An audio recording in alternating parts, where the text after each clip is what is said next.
So today we will be doing this chapter, time, speed and distance. There are two chapters associated with this for Goa SSC. Very important chapter, time, speed and distance. And another chapter,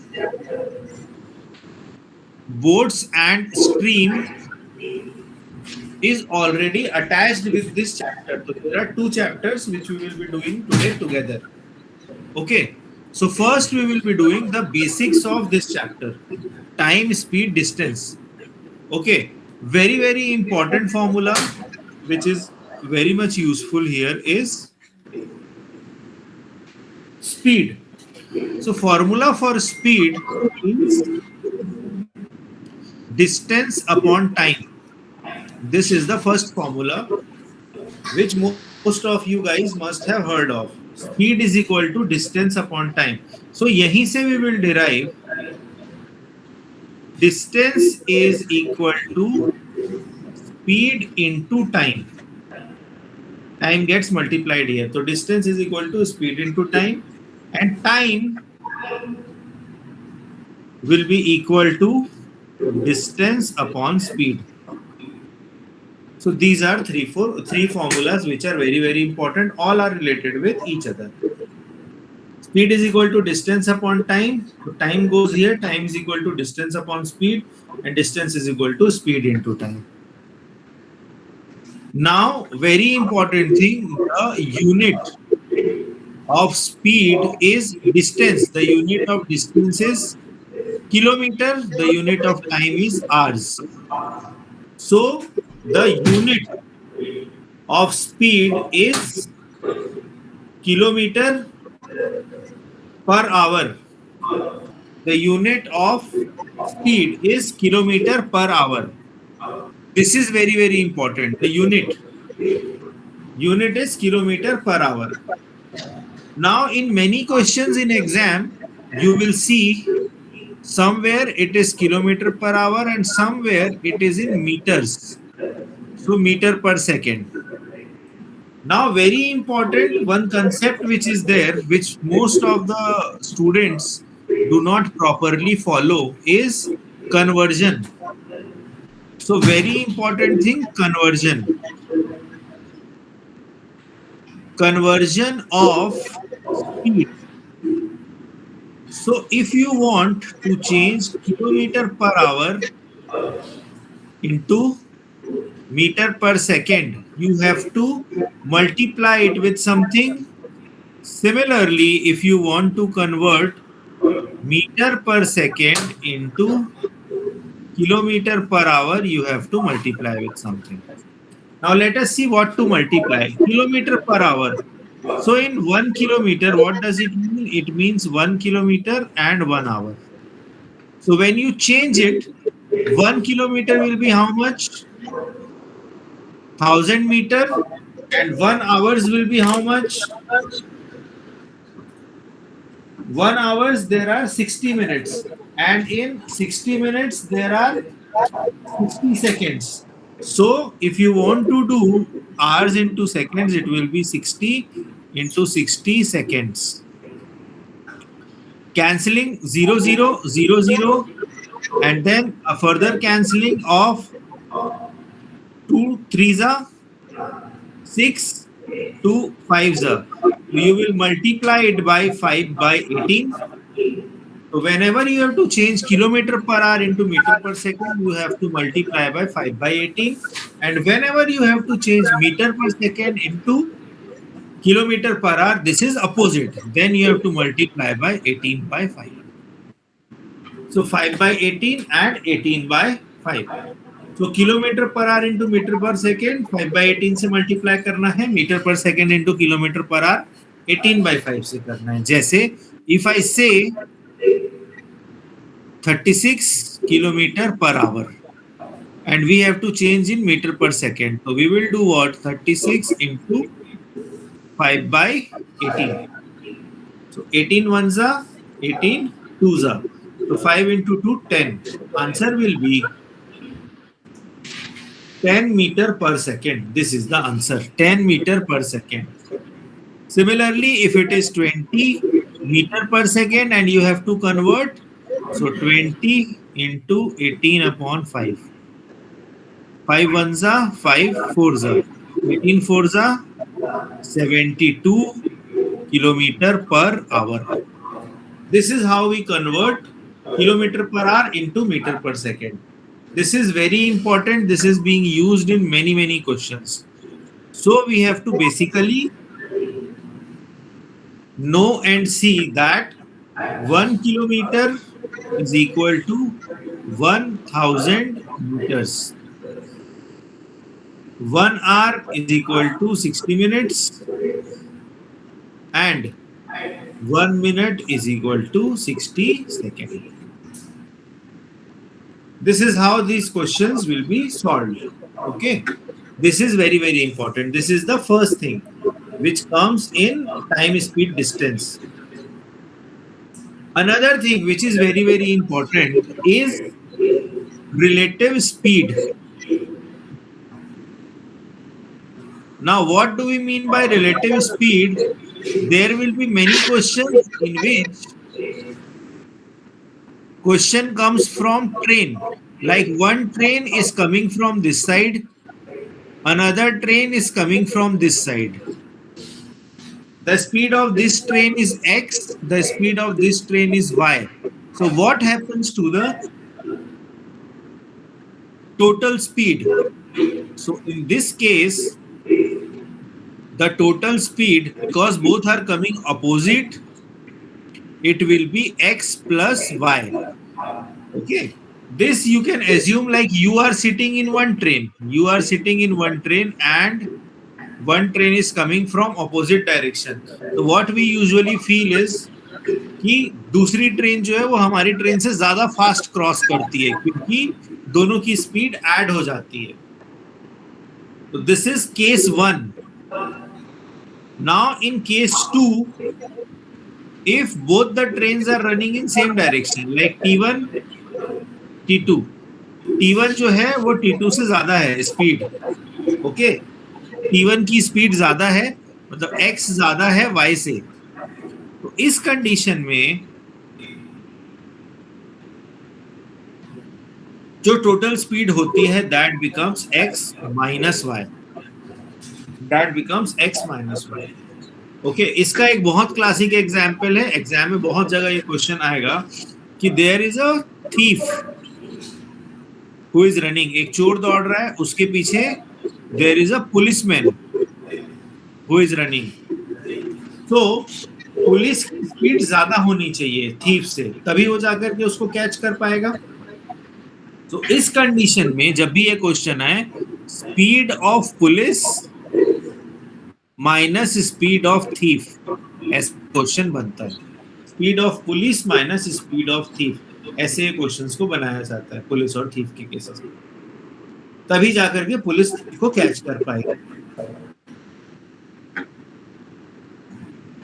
इस type के question को और थोड़ा ध्यान से समझना है तो ऐसा समझो कि you are playing football.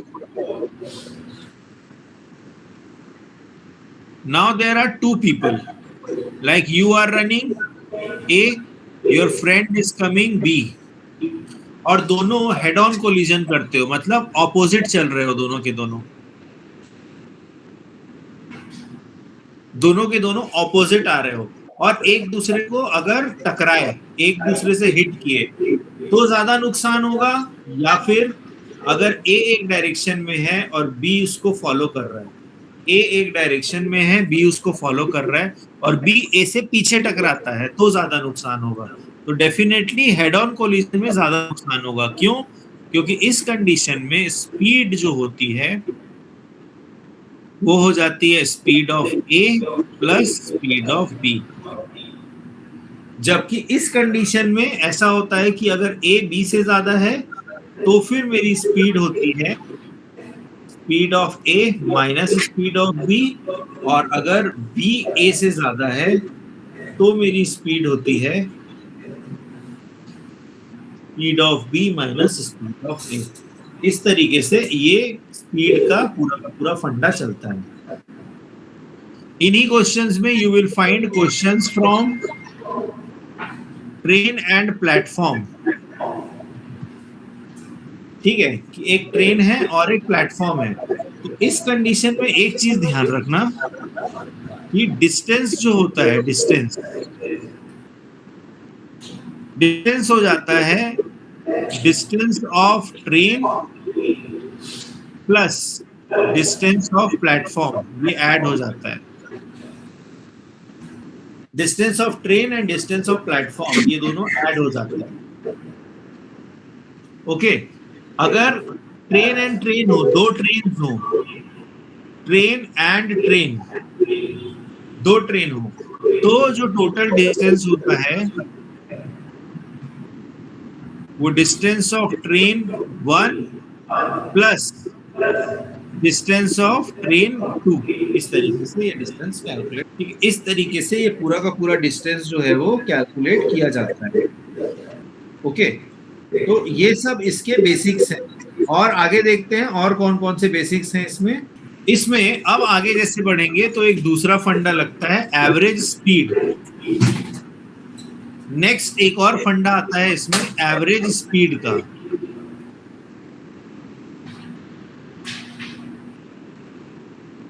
So average speed का एक फॉर्मूला होता है।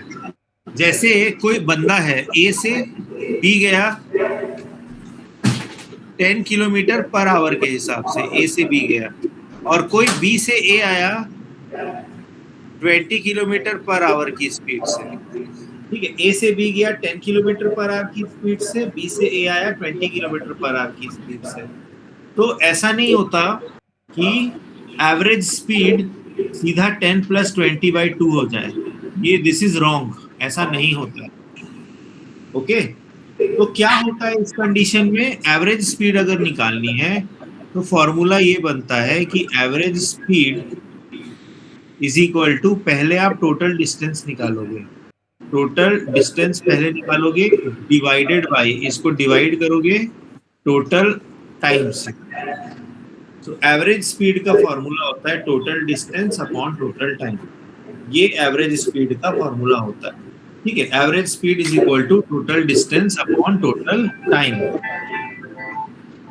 Okay, fine.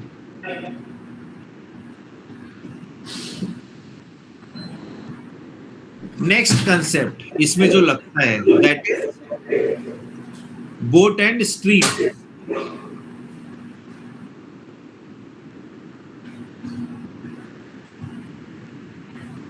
ये लास्ट कंसेप्ट है, उसके बाद सारे क्वेश्चंस हैं।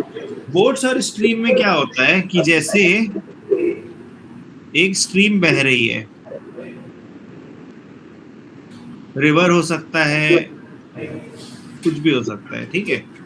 तो रिवर से फॉर एग्जांपल इस डायरेक्शन में स्पीड बह रही है, तो ये हो गया speed of water. So speed of water एक डायरेक्शन में है, तो इसमें दो कंडीशन हो सकते हैं, या तो बोट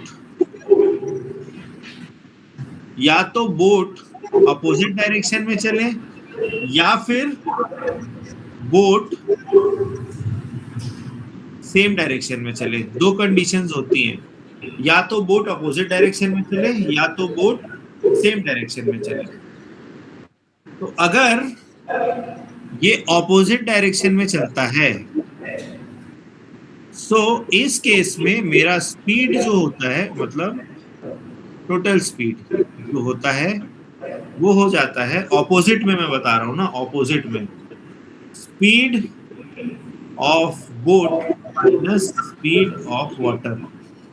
अगर ऑपोजिट है तो speed of boat minus speed of water, relative velocity से बिल्कुल उल्टा, क्योंकि आपको ऑपोजिट जाना है। उसी की जगह अगर ये सेम डायरेक्शन में हो, ऑपोजिट डायरेक्शन की बात सेम डायरेक्शन में, तो मेरा जो टोटल स्पीड रहेगा, अगर सेम डायरेक्शन में है, ये जैसे case 2, this is case 1, this is case 2, तो उस कंडीशन में ये हो जाएगा speed of boat plus speed of water. अगर ये सेम, अगर आप फ्लो के सेम डायरेक्शन में जाओगे तो आपकी स्पीड वैसे भी बढ़ जाएगी, but if you are going against the flow तो आपकी स्पीड कम हो जाएगी। ठीक है, तो इस पूरे के पूरे टॉपिक में हमने क्या क्या चीजें देखी? हमने देखा कि तीनों फॉर्मूले क्या होते हैं, टाइम, स्पीड और डिस्टेंस के तीनों फॉर्मूले क्या होते हैं। Next we saw conversion, kilometre per hour into metre per second, उसका कन्वर्जन देखा कि कैसे किया जाता है। This is very very important. Third, फिर हमने देखा रिलेटिव वेलोसिटी किस तरीके से वर्क करती है, कि चोर थीफ एंड पुलिस का क्वेश्चन है वो कैसे वर्क करेगा, ट्रेन्स का क्वेश्चन है वो कैसे वर्क करेगा। फिर हमने देखा कि डिस्टेंस मतलब प्लेटफॉर्म और ट्रेन की कंडीशन में किस तरीके से ऐड होता है, सब्ट्रैक्ट होता है। Okay, then we saw average speed का फॉर्मूला, कि एवरेज स्पीड का क्या फॉर्मूला होता है, किस तरीके से क्वेश्चन सॉल्व होता है। And last we saw boat and stream, इसमें किस तरीके से फॉर्मूलाज जो है वो वर्क करते हैं। इससे बाहर का टाइम स्पीड डिस्टेंस में कोई क्वेश्चन नहीं आएगा। This is it, this is all, इसके बाहर का कोई क्वेश्चन नहीं आता, बट फॉर्मूला और कंसेप्ट आपको पता रहने चाहिए। For this we will move to the next PYQ section, जिसमें we will be doing PYQs of boat and stream and time and distance. ठीक है, till that time I request you guys go through this entire formula sheet, go through this entire basics, ask you if there are any doubts, if any you can comment also if you have any doubts, and then we will be starting with the PYQs of this topic. Just go through all the formulas once again.